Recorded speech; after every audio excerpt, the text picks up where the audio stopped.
देखिए 5 फरवरी को मुझे एक डिनर रिसेप्शन के लिए इनविटेशन आया था, मैं उसमें गई थी और वहाँ पे बहुत ही कम लोगों को बुलाया गया था और 4 कंट्रीज़ के, साउथ अमेरिकन कंट्रीज़ के एम्बेसडर्स थे वहाँ पे। तो मैं क्योंकि अर्जेंटीना भी जा चुकी हूँ और मुझे थोड़ी बहुत आइडिया भी है स्पेनिश का, मैं बड़ी खुश थी कि मैं वहाँ पे जाऊँगी और मैं बात करूँगी अपने देश की भी और कुछ सीखूँगी भी वहाँ पे। वहाँ पे जब मैं चिली के एम्बेसडर से मेरा इंट्रोडक्शन हुआ और मैं उनसे बताने लगी कि मैं वहाँ पे आपकी कंट्री में आने जो आली थी और आपके यहाँ तो ऑरेंज जोन हो गया है, इतने चरम पर है कोरोना वायरस और आपको प्लीज़ हमें इजाज़त देनी चाहिए थी। तो उन्होंने कहा अच्छा आप क्यों आना चाह रही थी हमारे देश में, तो अच्छी बात है।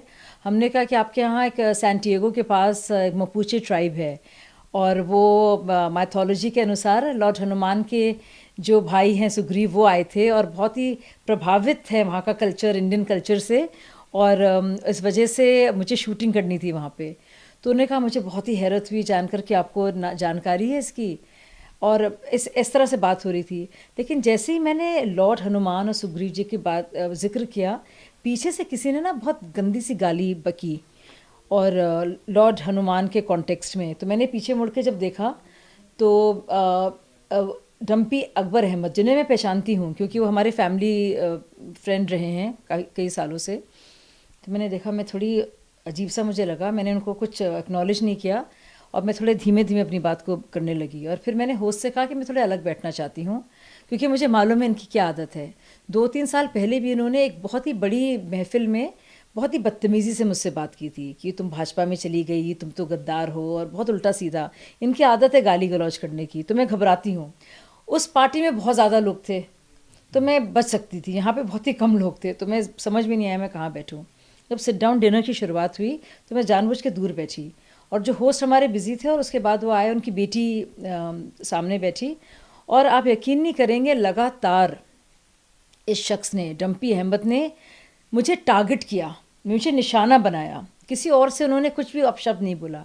लगातार मुझे और भाजपा को और मेरे मुसलमान होने पर और मेरे भाजपा में होने पर लगातार उन्होंने गाली गलौज लगातार शुरू से आखिर तक वो करते गए। गंदी गंदी बातें वो करते गए। मैंने मतलब इग्नोर किया। मैंने जाहिर किया कि मैं सुन नहीं रही उनकी बात को। मैंने इग्नोर किया।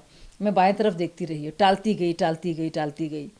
और फिर थोड़ी देर बाद मेरे लिए स्ट्रेस थी इवनिंग बहुत ज़्यादा। मैं एक्टिंग कर रही थी डिप्लोमेटिक बनने की और बहुत कायदे से बात करने की, लेकिन मेरा मेरा दिल घबरा रहा था बहुत ज़्यादा क्योंकि बहुत से फॉरेन डिग्नेटरीज थे और सब मुझसे पूछ रहे थे इंडिया के बारे में, फार्म लॉस के बारे में और अलग अलग चीज़ों के बारे में। तो अपने देश के बारे में मैं बता रही थी उनको। थोड़ी देर के बाद मैं अंदर गई बाथरूम की तरफ, मैं निकल कर आई बाहर। जब तक मैं निकल के आई, पता नहीं मेरी गैर हाजिरी में क्या बात हुई थी, लेकिन वो बिल्कुल आग बबूला थे। वो बिल्कुल पास आ गए थे। पहले तो दूर बैठे थे वो, मतलब लिटरली वो कूद कर जने कैसे, और वो इतने ज़्यादा गुस्से में थे, उतावले थे गुस्से में, और वो बिल्कुल आउट ऑफ कंट्रोल थे। इतने ज़्यादा कि मुझे लग रहा था वो मुझे मार देंगे और कोई प्रोवोकेशन नहीं था। मैंने उनकी तरफ ना तो मतलब मैंने उनसे आदाब किया, ना उनकी बात का मैंने किसी बात का ज़ाहिर तौर पर बुरा माना, ना ऐसी कोई बात उन पर डायरेक्ट मैंने की। मैंने कुछ भी नहीं किया, मतलब मैंने पूरी तरह से उनको इग्नोर किया, शुरुआत ही नहीं की। हालांकि जितनी भी बात वो कहते थे मैं उनको टालती थी बस। और मैंने एक बार ये कहा कि देखिए ये वक्त नहीं है, this is not a political platform, ये वक्त नहीं है सब पॉलिटिक्स करने का यहाँ पे। लेकिन उस वक्त आखिरी में जब ये हुआ तो वो बहुत ही गंदी गंदी बातें कहने लगे।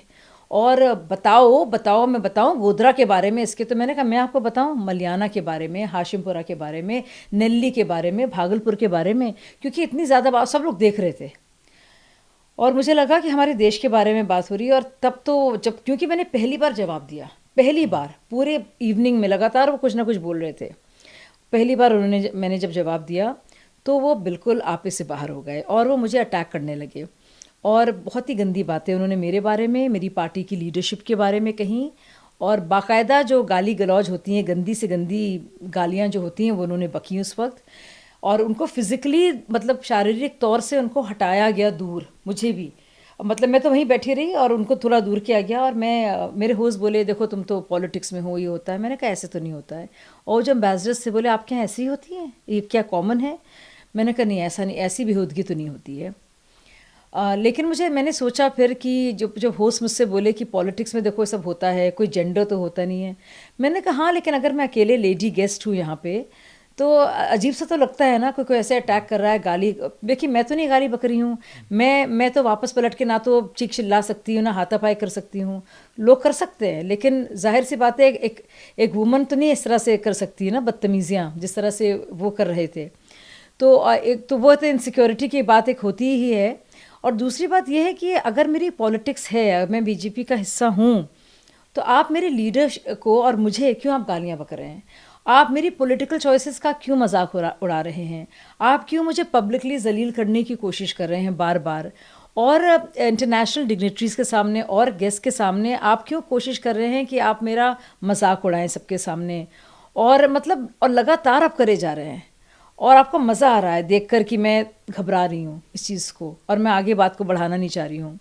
और मैं ये सब ज़्यादा, जाहिर सी बात है, इतनी ज़्यादा बात बढ़ गई थी आगे तब तक कि मैं मतलब सलाम दुआ करके मैं बाहर निकली, और मेरी बहुत बुरी हालत थी। मैं लिटरली रोते रोते बाहर भागी, और मैं गाड़ी में बैठी, और फिर मैंने अपने भाई को फ़ोन किया। मेरे भाई मेरे साथ आए फिर, और हम लोग गए फिर थाने में, और फिर मैंने इस पूरी बात को लिखवाया पुलिस थाने में। मुझे लगा कि मुझे बर्दाश्त नहीं करना चाहिए। कोई मेरे लिए नहीं बोलेगा तो देश का कानून तो बोलेगा मेरे लिए ना, मेरी हिफाजत कोई तो करेगा। क्योंकि बार बार इस तरह के लोग सरेआम तौर पर मेरा अपमान नहीं कर सकते, और इस तरह से गाली गलौज नहीं कर सकते। और डम्पी जी कल फिर कहीं मिलेंगे मुझे, फिर से ऐसे कुछ बोलेंगे। और अब मैं उनसे पूछना चाहती हूँ, अगर उनकी पत्नी नैना बलसावर जी को कोई ऐसे गाली गलौज करे, बदतमीज़ी से बात करे, तो उन्हें कैसा लगेगा? जब उनकी बेटी से ऐसे कोई बात करे, जस्ट बिकॉज उस वक्त मेरे साथ कोई नहीं था, मैं एज अ गेस्ट वहाँ गई थी। मेरे साथ मतलब अगर मेरे कोई पति या हस्बैंड या भाई बेटा नहीं है, तो क्या कोई मुझे गाली बक सकता है? हर चीज़ की का जवाब, गाली गलौज का जवाब क्या सिर्फ गाली गलौज ही होगा? और क्या माहौल में सभ्य तरीके से बात नहीं होनी चाहिए? और क्या किसी की पॉलिटिकल चॉइस को लेकर आप बीजेपी शेमिंग करेंगे? आप बार बार किसी मुसलमान औरत को जलील करेंगे कहकर कि वो गद्दार है, उसने गद्दारी की है, और आप उसको शर्मसार करने की कोशिश करेंगे कि उसकी पॉलिटिक्स को लेकर, उसके लीडर्स के जो उसके, अब मैं एक पार्टी में काम करती हूँ, तो आप उसका मजाक उड़ाएंगे? आप बताइए, अब कोई भी कहीं पे काम करता है, वो उसकी कर्म भूमि होती है।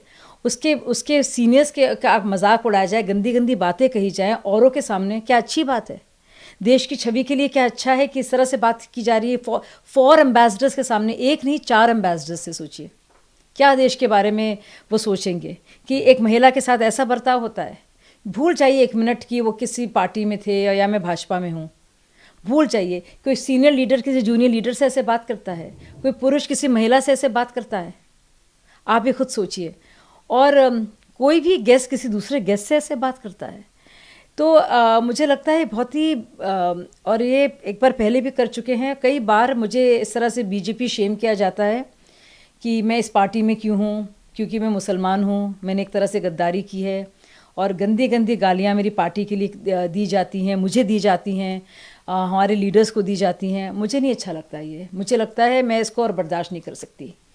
इसलिए मैंने बहुत सोच समझकर मुझसे लोगों ने कहा ये बहुत ख़तरनाक आदमी है, इसके खिलाफ़ बहुत सारे केसेस रहे हैं, और मारपीट के, दंगे वगैरह के केसेस रहे हैं, और आपको सोच समझ के करना चाहिए, और ये इससे नुकसान होगा। मैंने कहा नहीं, अगर लोग इस तरह के लोगों को बुलाना चाहते हैं तो ये उनकी ज़िम्मेदारी है, और मैं चाहती हूँ ऐसे लोगों को ना सिर्फ सबक सिखाना, बल्कि ये बताना कि अगर इस तरह से वो सरेआम गाली बकेंगे तो इसके नतीजे भी होंगे। नहीं नहीं नहीं, मैंने बस एक बार ऐसा हुआ, क्योंकि मैं ज़्यादा कभी उनके घर वर कभी नहीं गई हूँ, मैं इतने अच्छे से नहीं जानती हूँ। हमारे फैमिली फ्रेंड हैं वो, मतलब फैमिलीज़ में दोस्ती है पर बहुत ज़्यादा करीबी रिश्ते नहीं हैं। तो एक और पार्टी थी, वहाँ पे इनको बुलाया गया था, इनको और इनकी वाइफ नैना को। तो वहाँ पे पब्लिकली जैसे ही उन्होंने मुझे देखा, मैं उन दिनों ट्रिपल तलाक का मामला चल रहा था, और मैं उस पार्टी में भी एक डिबेट से निकल कर आ रही थी। फिर मैंने पार्टी ज्वाइन की थी, तो हमारे वहाँ पे जो होस्ट थे वो कहते शाजिया से टीवी से उठ के आ रही है। तो फिर वो मेरे पर चिल्लाने लगे थे। उसी तरह से उन्होंने कहा, अरे तुम तो मोदी की चमचागिरी कर रही हो, तुम तो इस तरह से, तुम्हारे और तुम्हारे अमित शाह जी कैसे, बहुत ही वहाँ पे भी गंदी गंदी गालियाँ मुझे बक रहे थे। तो मैं हट गई थी अलग, बिल्कुल दूर चली गई थी मैं। और वहाँ पे बहुत सारे लोग थे, तो मैंने बात को अनसुना कर दिया। और मैंने ये बात उस दिन 5 फरवरी को होश में जब उन्होंने बदतमीज़ी की, मैंने होश की तरफ देखा, मैंने कहा पहले भी बदतमीज़ी कर चुके हैं और अभी भी करे जा रहे हैं लगातार 2 घंटे से। तो उन्होंने कहा देखो पॉलिटिक्स में तो ये होता है। मैंने कहा नहीं, वो और पॉलिटिशियंस को बकें गाली, मुझे ना बकें, मैं नहीं सुनना चाहती है, ना मैं सुन सकती हूँ। तो नहीं, मुझे लगता है कि देखिए मैं खुद इनसिक्योर फील किया मैंने, क्योंकि मैं अकेले गई थी। तो इसलिए नहीं, वो मुझे इसलिए टारगेट कर रहे थे कि मैं महिला हूँ। तो ये मैं नहीं कहूँगी, मैं किसी पर झूठा नहीं इल्ज़ाम लगाना चाहती हूँ, या मैं मैन वुमन नहीं इसको बनाना चाहती हूँ। मुझे उन्होंने इसलिए जलील किया और इसलिए उन्होंने गंदी भाषा का इस्तेमाल किया क्योंकि वो पॉलिटिकली मोटिवेटेड थे। उन्हें भाजपा से नफ़रत थी और उनको लगा कि क्योंकि मैं मुसलमान हूँ और क्योंकि मैं बीजेपी में हूँ, तो मैं एक तरह से गद्दारी कर रही हूँ अपनी कौम के साथ भाजपा में होकर। तो मैं तो उनसे नहीं कह रही हूँ कि आप गद्दारी कर रहे हैं, कि आप बीएसपी में हैं। बीएसपी और बीजेपी कई बार साथ में रही है, तो मैं तो नहीं चक्कर में पड़ रही हूँ ना, आप क्यों कर रहे हैं ये सब। और हर चीज़ तो पॉलिटिक्स नहीं होती है, और मेरी अपनी चॉइसेस हैं और मुझे बहुत फ़ख्र है अपनी चॉइसेस पर। मुझे बहुत ही अच्छा लगता है कि मैं बीजेपी की एक सिपाही हूँ। तो आप क्यों, जब मैं आपसे कुछ नहीं पूछ रही हूँ आपकी चॉइसेस के बारे में, तो आप मुझसे क्यों पूछ रहे हैं। और आप पूछ भी नहीं रहे हैं, आप तो बस गाली बक रहे हैं, आप तो बस इल्ज़ाम लगा रहे हैं। और जबकि कोई मुकदमा भी नहीं चल रहा, तब भी आप इल्ज़ाम लगा रहे हैं, और आप इल्ज़ाम भी लगा रहे हैं और आप तोहमत भी लगा रहे हैं, और आप गाली गलौज भी कर रहे हैं, आप मतलब बदतमीज़ी भी कर रहे हैं, बदसलीकी कर रहे हैं, बदसलूकी कर रहे हैं, और इतनी बदतहजीबी से पेश आ रहे हैं। लोग देख रहे हैं तमाशा। आप एक अच्छे खासे सभ्य महफिल को एक बिल्कुल तमाशे में तब्दील कर रहे हैं, और मतलब एक रुसवाई कर रहे हैं एक गेस्ट की। आप क्यों करेंगे आप ऐसा। और मुझे लगता है ये बहुत ही जो जलील करने की आप कोशिश मुझे कर रहे हैं, या आप अपने खुद को जलील कर रहे हैं। लेकिन आपने तो गाली बकी और आप चल उठे, कुछ नहीं हुआ आपका। या आपने दूसरी बार मेरे साथ किया है, आप तीसरी बार भी कर सकते हैं। आपको लगता है वाह, अगर शाज़िया आलमी बीजेपी में चली गई तो वो उनको हक बनता है कि उनको गाली बकी जाए। नहीं, मुझे नहीं लगता है किसी को हक है मेरी पॉलिटिकल चॉइस पर कुछ भी कमेंट करने का। नहीं, मैं पुलिस की तरफ से बस एक बार मेरे पास फ़ोन आया उसके बाद, और मैंने मजिस्ट्रेट के सामने अपनी गवाही दी है, और बस उसके अलावा कोई भी और कार्रवाई नहीं हुई है।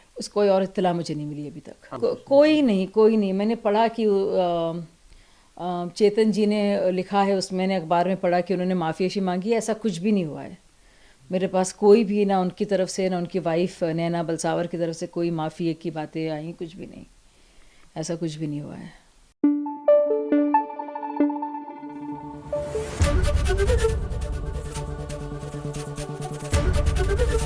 एबीपी गंगा, खबर आपकी, जुबान आपकी।